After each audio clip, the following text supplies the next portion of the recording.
afternoon. This is Reed Tillery, and we are here in the middle of Florida's Fakahatchee Strand down near Everglades City.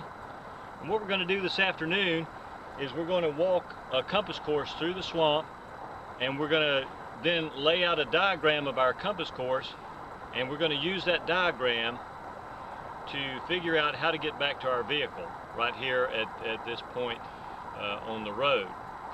This is a mapless navigation. We do not need a map to do this. All we need is a compass and some way to keep up with the distance that we've walked. Now, the ways that we can keep up with that distance is we can either use say a stopwatch to account for the time, or we can count strides, and for counting strides I can use little counting beads to help me keep up with my stride count. So with that said, we're going to leave now, and we're going to walk out into this swamp, and then once we decide to come back to the vehicle, we're going to lay out a travel diagram of where we've gone, and we're going to figure out how to get back to the vehicle. So that said, let's head out.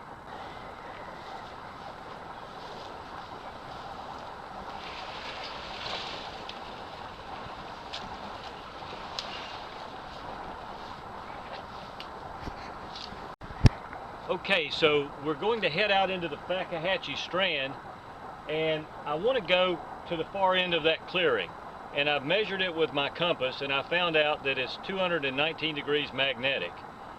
In this case, I don't really have to worry about magnetic directions versus true directions, and worry about the difference between the two, which is called declination or variation. Since I'm only using a compass and no map, I only have to keep up with my magnetic directions. So that way, according to my compass, is 219 degrees.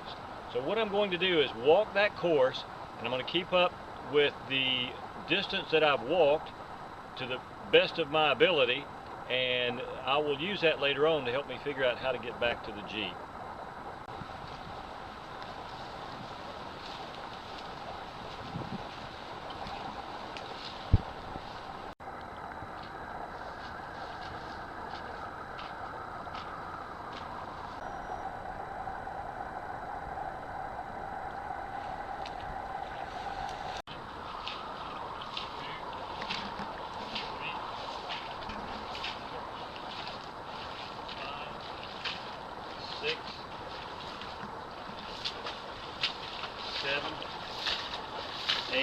Okay, we left the road about, I don't know, not quite a half an hour ago, and I've been counting paces. I've been using my little counting beads, which they work very well. You can transfer pennies from one pocket to the other, but always be sure you're transferring from the one pocket to the other pocket and never go the other way, because you could get yourself messed up. But what I did was I counted 61 paces. For me is 100 meters, and I've gone about a little over 1,200 meters, actually around 1,230 meters to be as precise as I can be under these circumstances. And now I'm out here in the middle of the Fakahatchee Strand, and let me tell you what, I'm surrounded by swamp. We just passed a big diamondback a few minutes ago, so we're even more cautious now to be wary of where we step. Fortunately, we do have snake leggings on, so that makes us a little more comfortable. But they're out here, and we're trying to be aware of everything, and especially be aware of our navigation.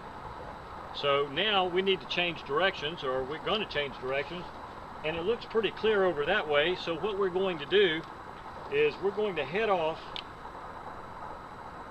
on a course of 318 degrees magnetic, and we're going to follow that course until we feel like changing course. And so we'll head out now, and the first thing I'm going to do, I'm going to turn my back on you, and I'm going to set my compass course. I'm now facing 318 degrees magnetic, and we're heading off through the swamp. 1, 2, 3, 4, 5, 6,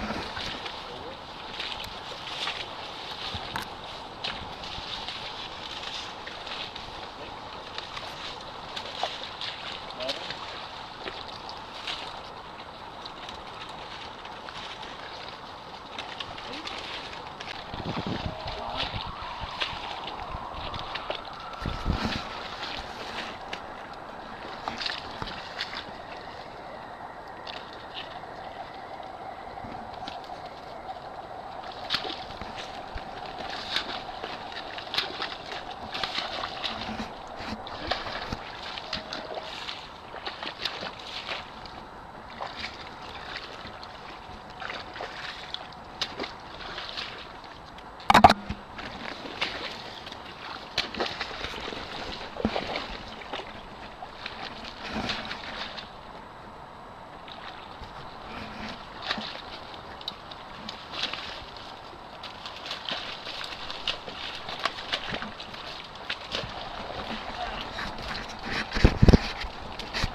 came through some pretty rough country, through some very thick hog plum, and hog plum has thorns on it like you wouldn't believe.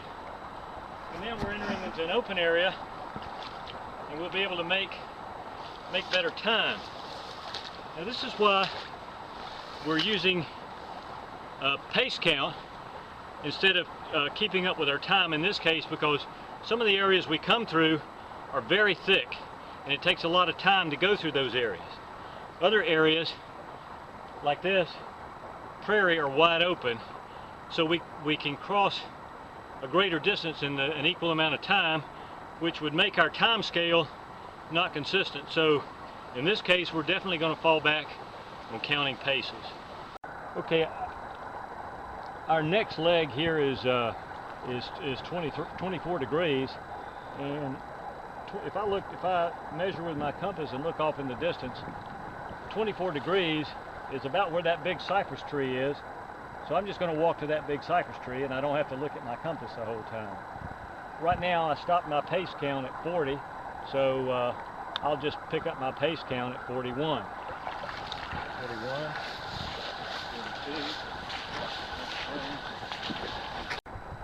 42. Okay, we had just changed our direction back there to 024 degrees, and I've just walked 100 meters, which was 61 of my strides. So what I'm going to do now is I want to keep up with that. I'm going to pull one bead down on my little bead counter here, and that lets me know that I've gone 100 meters. Okay, so we've done our trek through the swamp. I came, according to my compass and my pace count, I left the road and I went 219 degrees for 1,230 meters. Now that won't be exactly exact, but it's probably close enough. Then I switched to leg Bravo and I went 318 degrees and I went in that direction for 450 meters. I had to change course after a time because the terrain just did not allow me to go the way I had originally planned. And that's the beauty of this system here. You don't have to have a pre-planned system. You can go in any direction you want, and as long as you keep up with the distance and directions traveled, you can lay out a diagram of your travels. Now at the end of leg Bravo, I went to leg Charlie, and I went at 024 degrees for 250 meters. So now we're out here in the middle of the Fakahatchee Strand, and I'm thinking the Jeep is somewhere over that way, but I really don't know for sure until I diagram my travels. This is just plain old dead reckoning, the kind Columbus used to do. He didn't know where he was going either.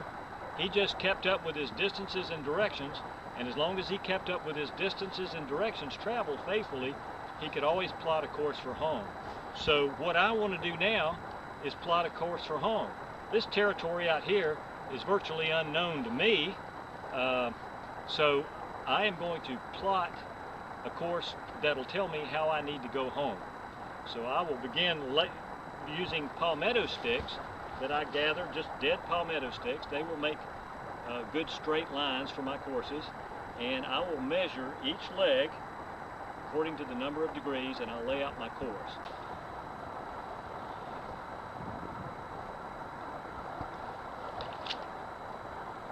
What I'm doing now is I'm laying out sticks. I'm using my compass to measure a 219 degree angle on the earth, and I'm laying out sticks.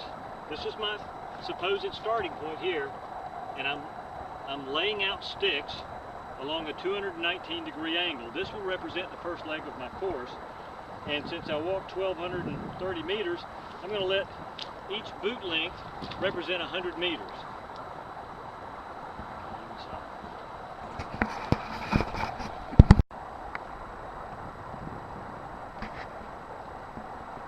Okay, so here we are out in the middle of the Fakahatchee Strand, and we want to go back home. So my original compass leg that I walked was 2190 degrees, and I walked that for 1,230 meters. So what I've done is I took my compass and I measured off a line on the earth at 219 degrees, and I let one boot length equal 100 meters. So that stick line is 12 of my boot lengths long. Then my next course was 318 degrees for 450 yards. So that next line from that stick here to that stick there is 318 degrees for 450 meters. And then my third leg was 024 degrees, and it comes from here to here, and it was for 250 meters.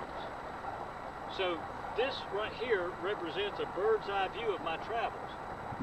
Now, if I want to know the direction back to my Jeep, all I have to do is measure from the end of my last leg with my compass.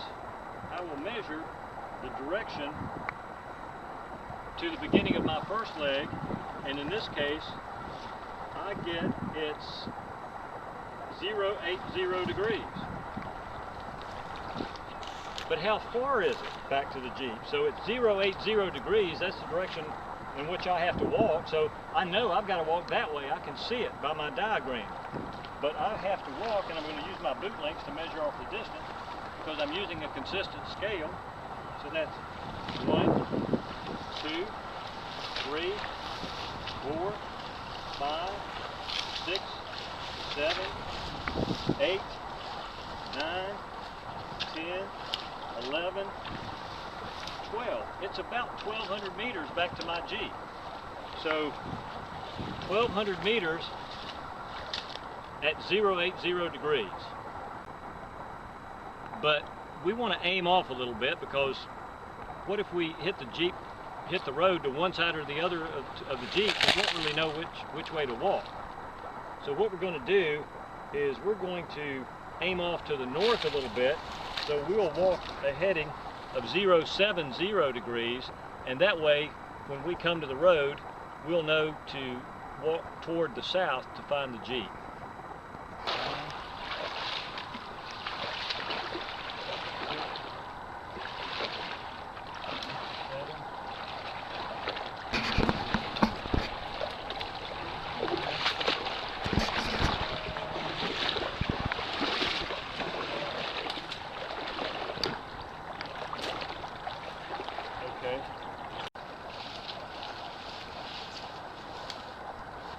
Well, we did it. We went out and walked 2 or 3 clicks through the swamp, through very rough terrain, had no map, just our compass.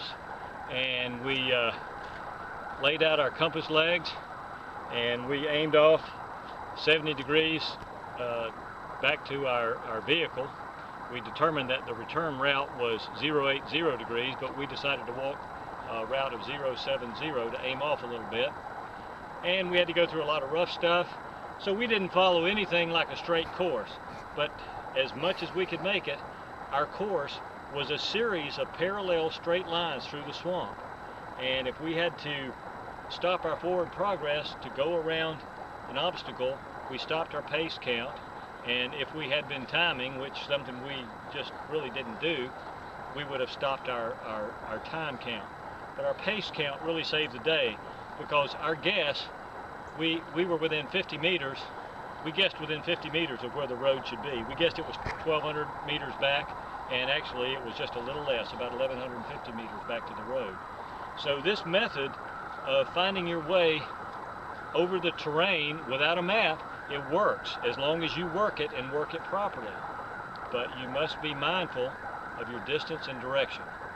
This is Reed Tillery from Florida Adventuring.